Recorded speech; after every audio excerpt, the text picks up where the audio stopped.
bikin, yaitu Royal Squishy Time.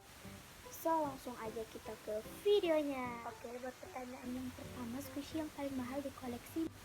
Aku pilih ini Lele Princess.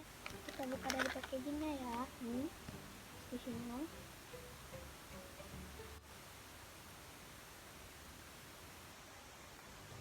Itu tuh banget. Next, pertanyaan yang kedua yaitu squishy makanan yang biasanya ada di kerajaan. Aku pilih ini aku nggak tahu namanya. Yang pastinya ini tuh roti. Biasanya di kerajaan ada roti ya. Jadinya tuh agak hot.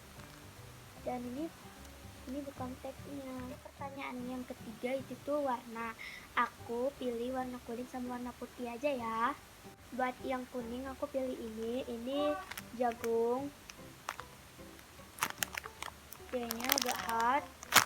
Buat yang putih aku pilih ini milk butter.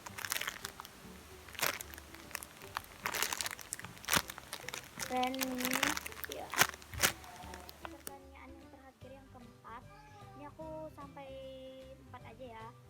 Squishy yang paling wangi, buat paling wangi yaitu ini ada pet ju, dan ini tuh wanginya strawberry guys. Nih wanginya kecium banget nih kayaknya ya squishy.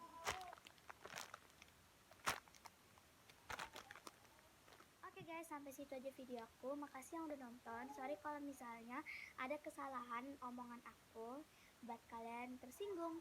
Makasih ya yang udah nonton. Jangan lupa klik tombol subscribe di bawah sini dan like dan komen.